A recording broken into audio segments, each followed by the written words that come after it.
No, he shouldn't. No, he shouldn't. I thought that he crossed the line, and for several reasons. Number one, she did nothing to warrant it. Yeah. Her question was clearly incredibly appropriate considering the circumstances. Number two, she didn't try to pin him down, and she didn't try to get him to disrespect one of his quarterbacks. Number three, you simply, particularly in this day and age, we would hope that you don't talk to people like that, particularly females, particularly somebody as classy as Maria Taylor and the job that she has done for us. But I have a solution. And the reason why I have a solution is because, you know, Nick Saban, who I respect profoundly, everybody knows how much I love Nick Saban, Roll Tide, baby, 133-20 in his career at Alabama. The man is phenomenal. But Paul Feinbaum has accused him in the past of being somewhat of a bully. Now, for those who don't know, Paul Feinbaum is the mouth of the South, one of the foremost authorities on college football, if not football altogether.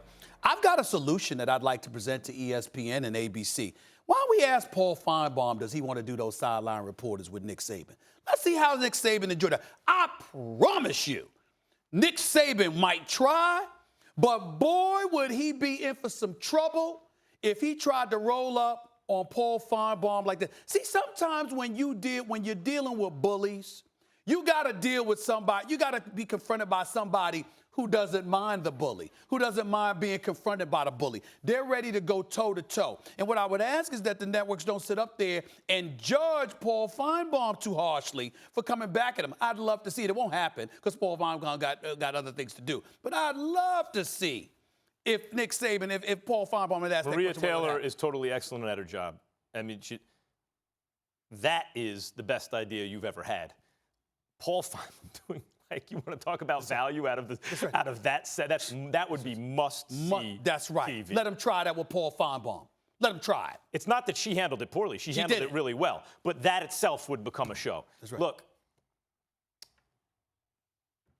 Saban was asked an open-ended question. He could have answered it a number of ways. I didn't learn anything new about these guys that I didn't already know. That's why I'm using both of them. They both show me different things. We give different looks. Or, yes, you know, this is another piece of information I'm going to use in my evaluation of all this. But there's something about the way Saban responds to those questions as opposed to the way, say, Gregg Popovich responds to those questions. People say, well, no, you lump them all in together. Saban and Belichick do it without any sense of self-awareness or irony or sense of humor. None. They just come off as jerks. Now, I realize when I say Saban and Belichick, I'm not only talking about the Belichick coaching tree, but I'm also talking about the greatest professional football coach who ever lived and the greatest college football coach who ever lived. Right. So maybe that's how you need to be the greatest ever in football. Maybe. I mean, the evidence says that there's something about the job of a head coach in football that makes people miserable. But when I watch Saban, I think, do you even like your job? Maybe you don't have to be great at it in football. Maybe you have to have, but he just seems miserable all the time. Now, Popovich can do the same sort of thing at a press conference. To me, even when I feel sometimes he bullies too much, there's something about it underneath that's done with a wink and a nod that feels charming. When Saban does it, it just feels bullying. Let me tell you the difference between Popovich and Saban. Popovich, first of all, is one of the nicest guys on the planet. Believe it or not, he really, really is. Yep. Popovich is known to despise the fact that the NBA instituted a rule where you get to bother a coach during a game. So Popovich, regardless of how you interpret it, and I'm certainly not excusing it because sometimes he goes too far too, his real ire is aimed at the NBA for forcing them to do this during games because of the contract with the league. That has nothing to do with what we saw from Nick Saban. Now, I will remind y'all, years ago, now North Carolina loses the national championship.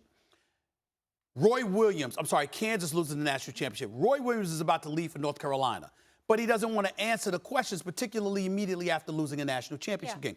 So he handles it with such class. He said, I don't give a damn about that question right now. And he looked at the reporter. I'm not pointing to you. I understand you have a job to do, and they're asking you to do it. So you see what I'm saying? So you sort of assuage the concerns there. Nick Saban had no regard for it, and it's like, Why are you doing this? I want to say one thing. And not only that, he has a history of bullying local reporters. No, and I just want to say a thing. First of all, if Maria didn't ask that question, she would not be doing her job properly. So she has to ask the question. It's not her fault if 80 other people have asked it prior to this. She did it properly. Exactly. No, I'm just saying. So he's taking out all his frustration. But I feel like that was strategic by him. And I'm curious if you feel the same way. I feel like he wanted to shut it down. Well, he wanted to shut it down, but I don't think it was strategic as much as it was emotional. And he can afford to be emotional that way and go at people, particularly when you know they're not in a position to come back, which was why my suggestion of Paul Feinbaum came in.